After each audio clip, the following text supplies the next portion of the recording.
Hi, my name is Danny Brown and I'm the CEO of Myriad Real Estate Group. Today we're going to talk about how to shop for a new build. The first thing when you're shopping for new construction is there's a really great website that exists out there for both the public and for realtors to use called New Home Source. It's just newhomesource.com, and a lot of the builders will report what they're selling to this website.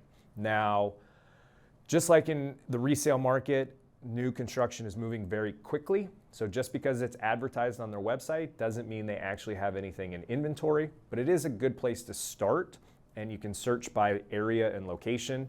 The other way is very old school, and it's kind of just driving around.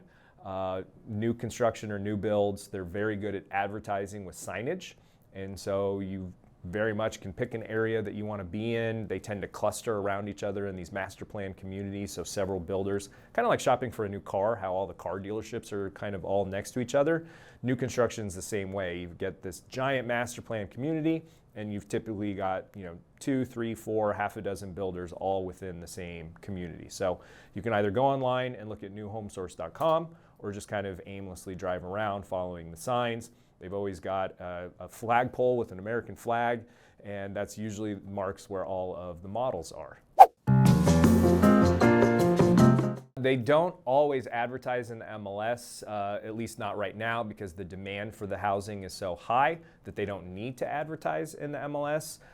Most of the builders are all still working with agents, and again, I'm biased, of course, but I do recommend having an agent work for you when you are shopping for new construction. The person that's in the new build office represents the builder. They don't represent you. So it's good to have that representation. And the thing to remember is whenever you go to a builder's office, that first visit, your agent needs to be with you to register you, or they may not allow you to have representation at all. So it's always good to have somebody in your corner, defending your rights, making sure that the contracts that you sign aren't going to get you into trouble, lock you into things that you may be unaware of. So it's always a good idea to have that representation and make sure they're with you at that first visit.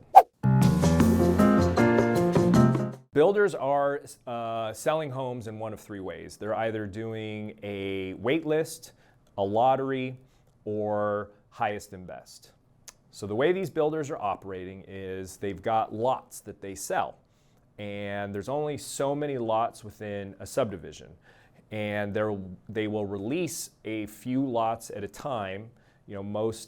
It's kind of every month that they'll release a couple of lots, and whatever is released is what you get to choose from. So you don't get to choose within the community. The builder is releasing 2 or 3, 5 lots at a time. And if you like one of those lots, then you get to build on it. If you don't select one of those lots, then you're at the bottom of the list and they just move on from you. So let's say you put your name on the wait list. So that means you're on that list along with everybody else that's interested in that community. And you're at the bottom. And a hack that a lot of people aren't aware of is that if you pre-qualify with the builder's lender, they will move you up that wait list. Ahead of all the people that haven't gotten pre-qualified through the builder's lender. The other way is through the lottery system. And so they used to do it where you'd show up in person and they'd pull names out of a hat. Well, now in the era of COVID, they do it over Zoom and they just pick several names at random. Then you get to decide if you want that lot or not. The other way is issuing highest and best. So that means they will release several lots. You can bid on all of them if you want to, and you submit your highest and best offer that you possibly can and see if you win the right to build on the home. So that's essentially paying a very high lot premium. So those are the 3 ways in which builders are releasing lots and choosing people to allow them the ability to build on it. The other thing to remember with new construction is right now the timeline is super long. So in a normal world, build times were 4 to 6 months for a new home. Well, in this day and age, they're taking anywhere from 12 to 24 months to build a house. And so during that time frame, your price is locked in for the purchase of that property. So it is gaining value over time, which is great. What isn't locked in is the interest rate that you're paying on your mortgage. So mortgage rates this year have gone up fast. So just a few months ago, we were down in the 2s, and today we're up above 4%, which is the first time since 2018. So if you lock your rate in today, and with how quickly rates have been rising, by the time that your home is built, it could be up in the 5s. So you really want to, when you're calculating out your budget, think worst case scenario and say, okay, well, I know that I'm not getting a rate today at 4%. When the house is done, if rates are at 5, 5.25, what is that rate that you can still afford that monthly payment? Because the last thing that you want is to get close to closing, find out that rates have gone up so much that now you can no longer afford your house, and you've just spent 12 to 18 months waiting around for your home that you can't purchase. So there are lenders that will lock your rate in for a much longer period of time, but there are costs associated with doing that, and it's very expensive to do. So my advice is, if you can lock it in, do the math. How much does it cost you to lock your rate in today versus how much would it potentially cost you if rates were significantly higher, and how long do you plan on living in that home?